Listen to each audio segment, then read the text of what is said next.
হরিনগরে হিংসাত্মক ঘটনার পেছনে রাজনৈতিক ষড়যন্ত্রের গন্ধ। গত শুক্রবার দুর্গা প্রতিমা বিসর্জনকে কেন্দ্র করে লক্ষ্মীপুরের হরিনগরে হিংসাত্মক ঘটনার পেছনে রাজনৈতিক ষড়যন্ত্র রয়েছে বলে মনে করছে স্বাধীন সমাজ, ফোরাম ফর সোশ্যাল হারমোনি এবং অসম মজুরি শ্রমিক ইউনিয়ন।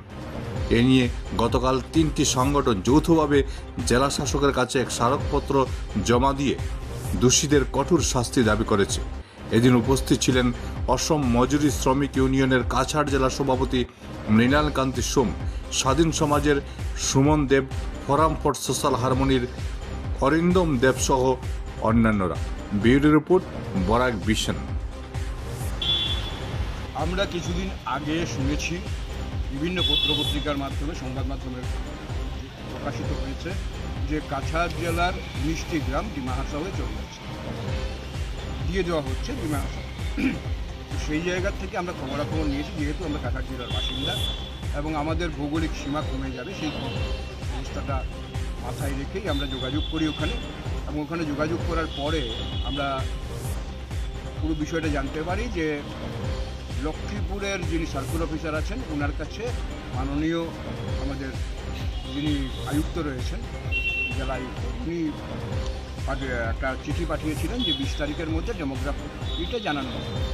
তারপরে কি হয়েছে সেটা আমরা জানি না, কোনোভাবেই আমরা জানতে পারিনি যে কী হয়েছে। তো আজকে আমরা একটা মেমোরেন্ডাম প্রকাশ করি।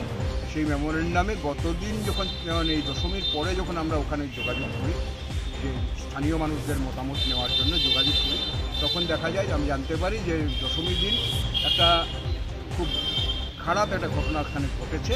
একটা যারা এখানে স্থানীয় বাসিন্দারা ছিলেন, যারা দুর্গাপূজা করেছেন, তারা দুর্গামূর্তি ভাসানোর জন্য রাস্তাটা অবরোধ করেছিলেন একটু সময়, যাতে মূর্তিটা তারা ট্রাকে তুলতে পারে।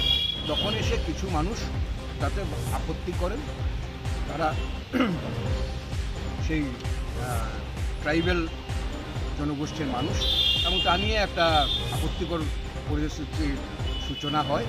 আমরা জেলা উপায়ুক্তকে অনুরোধ করেছি আজকে সেটাকে বসে প্রশাসনিক স্তরে দায়িত্ব নিয়ে সেটার মীমাংসা খুব তাড়াতাড়ি করতে, যাতে এ নিয়ে কোনো ধরনের বিশৃঙ্খলা না ছড়ায়। এবং যে রিপোর্টটা, যে ডেমোগ্রাফিক রিপোর্টটা লক্ষ্মীপুরের সার্কেল অফিসার দিয়েছেন, যেটার ভিত্তিতে 19টি গ্রাম আমাদের কাছে হস্তান্তর করার কথা হয়েছিল বলে আমরা স্থানীয় সংবাদপত্রে শুনেছিলাম, সেই রিপোর্টটা যাতে জনসমক্ষে প্রকাশ করা হয়, আমরা যাতে জানতে পারি, সেটা ওয়েবসাইটে প্রকাশ করুন, সংবাদপত্রের মাধ্যমে প্রকাশ করুন, যে কোনোভাবেই প্রকাশ করুন, সেটা গুপ্ত না রেখে যাতে প্রকাশ করা হয় অতি সত্বর, সেটা করার জন্য আমরা একটা মেমোরেন্ডাম প্রকাশ দিয়েছি। এবং জেলা উপায়ুক্ত আমাদেরকে আশ্বস্ত করেছেন যে তিনি ইতিমধ্যেই সেটা করবেন, এবং আলোচনা না করে কিছু করবেন না। যা করা হয় তা জনসাধারণের সাথে আলোচনা করবেন, আলোচনা করে সেই ডেমোগ্রাফিক যে রিপোর্টটা এসছে সেটাকেও প্রকাশ্যে এনে তারপরে যা সিদ্ধান্ত সেটা হবে বলে জেলা শাসক আমাদেরকে আশ্বস্ত।